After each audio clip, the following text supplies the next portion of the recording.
प्रभु यीशु के मधुर और प्रिय नाम में आप सभी को जय मसीह के।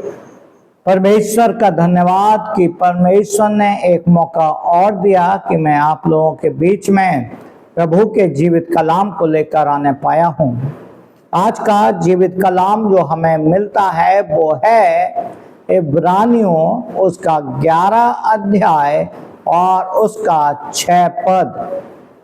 Hebrews chapter 11 verse 6। यहाँ पर इस प्रकार से प्रभु का वचन कहता है, लिखा हुआ है, और विश्वास बिना उसे प्रसन्न करना अनहोना है, क्योंकि परमेश्वर के पास आने वाले को विश्वास करना चाहिए कि वह है और अपने खोजियों को प्रतिफल देता है। ये परमेश्वर का जीवित कलाम है, इसके पढ़े और सुने जाने पर आशीष होवे। मेरे प्रियो, यहाँ पर हम 3 बातें देखने को पाते हैं। पहली बात जो वो कह रहा है, इब्रानियों का लेखक उस बात को यहाँ पर बता रहा है कि विश्वास बिना उसे प्रसन्न करना अनहोना है। जब हम इब्रानियों की पत्री उसका 11 अध्याय पढ़ते हैं तो वहां पर हम विश्वास के उदाहरण के बारे में देखते हैं, एक के बाद एक हम विश्वास के उदाहरण देखते हैं। लेकिन आज हम देख रहे हैं कि विश्वास बिना उसे प्रसन्न करना अनहोना है। 3 बातें हैं जिनको हम देखेंगे जल्दी से। पहला है, विश्वास बिना उसे प्रसन्न करना अनहोना है। इसका मतलब क्या है? कैसे हम विश्वास बिना उसे प्रसन्न करना अनहोना है? मेरे प्रियो, याद रखिए, जो कोई परमेश्वर के पास आता है उसे विश्वास करना चाहिए कि वो है, वो मौजूद है, वह वास्तविक है। हम कई बार सोचते हैं और हमारा विश्वास डामाडोल हो जाता है। मेरे प्रियो, पहली बात, जो उसके पास आते हैं उसे विश्वास करना चाहिए कि वह मौजूद है, वह वास्तविक है। दूसरी बात, इसी में हम देखेंगे कि जो परमेश्वर के साथ ईमानदारी से चलते हैं, परमेश्वर उन्हें पुरस्कृत करता है। विश्वास बिना उसे प्रसन्न करना अनहोना है, और विश्वास बिना उसे प्रसन्न करना अनहोना है तो विश्वास आएगा कैसे? बाइबल बताती है कि विश्वास सुनने से और सुनना मसीह के वचन से होता है। मेरे प्रिय, इस बात को हमें समझने की जरूरत है। दूसरी बात, इसी में हम देखते हैं इब्रानियों 11 के 6 में। पहली बात हमने देखा, और विश्वास बिना उसे प्रसन्न करना अनहोना है। दूसरी बात है, क्योंकि परमेश्वर के पास आने वाले को विश्वास करना चाहिए कि वह है। जब आप प्रभु के पास आ रहे हैं, आपके जीवन में विश्वास का होना जरूरी है कि वह है। कई बार हमारे जीवन में डामाडोल स्थिति आ जाती है, मनुष्य डामाडोल हो जाता है, मनुष्य परमेश्वर को जानता ही नहीं है। परेशानियां आती हैं, हम परमेश्वर को जानते नहीं हैं। हम जीवन में शांति, हम खुशी के साथ रहते हैं, हम परमेश्वर को जानते नहीं हैं। बाइबल हमें बताती है कि परमेश्वर के पास आने वाले को विश्वास करना चाहिए कि वह है। बाइबल में हम अगर उदाहरण को देखते हैं मेरे प्रियो, तो बाइबल में उदाहरण है हनोक का। हनोक परमेश्वर के पास गया और परमेश्वर के अनुसार उसने अपने जीवन को जिया। हनोक परमेश्वर के साथ साथ जिया है। दूसरा उदाहरण हम देखते हैं दानियल का, कि दानियल ने अपने जीवन को परमेश्वर के अनुसार जिया है। लिखा है परमेश्वर के पास आने वाले को विश्वास करना चाहिए कि वह है। उसके जीवन में एक विश्वास था कि वो है। शद्रक मेशक अबेदनगो के जीवन में विश्वास था कि वो है। हनोक के जीवन में विश्वास था कि वो है। यूसुफ के जीवन में विश्वास था कि वो है। अब्राहम के जीवन में विश्वास था कि वो है। अय्यूब के जीवन में विश्वास था कि वो है। अय्यूब के जीवन में परेशानियां आई, यूसुफ के जीवन में परेशानियां आई, अय्यूब के जीवन में परेशानियां आई, दानियल के जीवन में परेशानियां आई, शद्रक मेशक अबेदनगो के जीवन में परेशानियां आई। लेकिन विश्वास के साथ पास आने वाले को विश्वास करना चाहिए। आप परमेश्वर के पास गए हैं, आपके जीवन में विश्वास होना चाहिए कि वो है।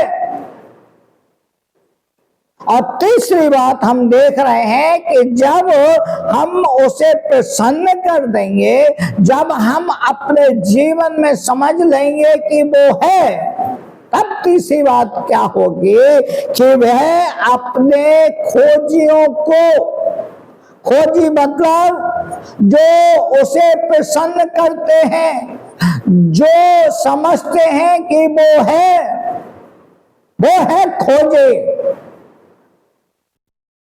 वो है खोजे। और जब हम खोजी को देखते हैं तो खोजियों को क्या मिलता है? प्रतिफल मिलता है। हमने हनोक के जीवन में देखा, हनोक को क्या प्रतिफल मिला कि वो उठा लिया गया, परमेश्वर के साथ उठा लिया गया, परमेश्वर के पास उठा लिया गया। हम यूसुफ के जीवन में देखते हैं, यूसुफ का जीवन कष्टदायक जीवन था, लेकिन उसने परमेश्वर के साथ अपने जीवन को जिया। और क्या उसे प्रतिफल मिला? उसे प्रतिफल मिला कि वो प्रधानमंत्री बना दिया गया। हम देखते हैं अब्राहम के जीवन के बारे में। अब्राहम अपने देश को, अपने कुटुंबियों को छोड़कर बाहर आया, जहां परमेश्वर ने उसको बोला था। और परमेश्वर ने जो अब्राहम से बोला कि तू जा मोरिया पर्वत पर अपने बेटे को बलिदान करके चढ़ा, क्या हुआ? परमेश्वर ने, हम जब पढ़ते हैं इब्रानियों में भी लिखा हुआ है, उत्पत्ति में भी लिखा हुआ है कि वो परमेश्वर का मित्र कहलाया, प्रतिफल मित्र कहलाया। और फिर हम देखते हैं अय्यूब के जीवन के बारे में। अय्यूब को क्या प्रतिफल मिला? उसकी पत्नी ने उसका साथ छोड़ दिया, उसके बच्चों ने उसका साथ छोड़ दिया, उसके पास जो था वो सब चला गया। परमेश्वर ने, जब हम अय्यूब की किताब को आगे के भागों में हम पढ़ते हैं, अय्यूब को परमेश्वर ने दुगना और चौगुना आशीष करके वापस कर दिया। यह है परमेश्वर। लेकिन बाइबल बताती है विश्वास बिना उसे प्रसन्न करना अनहोना है। आपके जीवन में विश्वास होना जरूरी है। दूसरा वो बताता है परमेश्वर के पास आने वाले को विश्वास करना चाहिए कि वो है। फॉर्मेलिटी के अनुसार परमेश्वर के पास मत आइए, चंगाई के लिए परमेश्वर के पास मत आइए, अपने पैसे को बचाने के लिए परमेश्वर के पास मत आइए, समस्याओं को दूर करने के लिए परमेश्वर के पास मत आइए। अगर आप आएंगे आपको प्रतिफल नहीं मिलेगा। आपको आना है तो आइए, फिर आपको विश्वास होना चाहिए कि वो है, और जब आपको विश्वास हो जाएगा कि वो है, आपको प्रतिफल मिलेगा मेरे प्रियो। और प्रतिफल ऐसा नहीं मिलेगा, प्रतिफल ऐसा मिलेगा कि आप परमेश्वर के साथ संगति करने पाएंगे। बाइबल में लिखा हुआ है, मैं तुम्हें अब दास, तुम मेरे दास नहीं हो, अब मैं तो तुम्हें दास नहीं कहूंगा, बल्कि तुम मेरे मित्र हो। परमेश्वर ने आपको अपना मित्र बनाया है, हमको अपना मित्र बनाया है, आपको अपने संतान बनाया है, हमको अपनी संतान बनाया है। मेरे प्रियो, परमेश्वर को अपने जीवन में स्थान दीजिए, परमेश्वर को अपने जीवन में स्थान दीजिए। परमेश्वर आपकी मदद करे, परमेश्वर आपकी अगुवाई करे। अपने जीवन को प्रभु के हाथों में देते हुए आगे बढ़िए और निश्चय जानिए प्रभु भला है। निश्चय जानिए कि प्रभु भला है और प्रभु आपको उसका प्रतिफल जरूर लौटाएगा। प्रभु का अनुग्रह, प्रभु की आशीष आपके ऊपर बनी रहे। आइए हम प्रार्थना करें। अगर आपके पास कोई भी प्रार्थना निवेदन है, आप चाहते हैं कि हम आपके लिए प्रार्थना करें, आप जरूर प्रार्थना निवेदन को भेजें और निश्चय जानिए कि प्रार्थना हम सब मिलकर करेंगे और वो प्रार्थना हाँ और आमीन में आपको जवाब देगी। मेरे पिता परमेश्वर, राजाओं के राजा, प्रभुओं के प्रभु, स्वर्ग आपका सिंहासन और पृथ्वी आपके पैर की चौकी है। प्रभु यीशु मसीह में होकर हम आपके चरणों के पास आते हैं। पिता, जितने भी लोग इस वचन को सुन रहे हैं, अपनी सामर्थ उनके ऊपर ढेर दे मेरे प्रभु जी। अगर कोई दुख में है, तकलीफ में है, बीमारी में है, परेशानी में है, समस्याओं में है, कर्जे में है, यीशु नाम से उनके जीवन में आप काम करें मेरे प्रभु। उनके विश्वास को बढ़ाएं मेरे प्रभु, वो विश्वास करने पाए कि वो आप हो और आप उनके अनुसार उन्हें प्रतिफल देने वाले हैं। प्रभु जी, हमारी आपसे प्रार्थना है प्रभु, अपना हाथ उनके ऊपर बनाए रखें प्रभु। ओ मेरे प्रभु जी, जिन्होंने वचन को सुना है, हर एक को आप बरकत अपनी आशीष से नवाजे मेरे पिता। हम आपसे प्रार्थना करते हैं, प्रार्थना को सुनने के लिए धन्यवाद देते हैं। सारा आदर मान सम्मान आपको देते हैं। प्रार्थना प्रभु यीशु के नाम से मांगते, सुने और ग्रहण करें।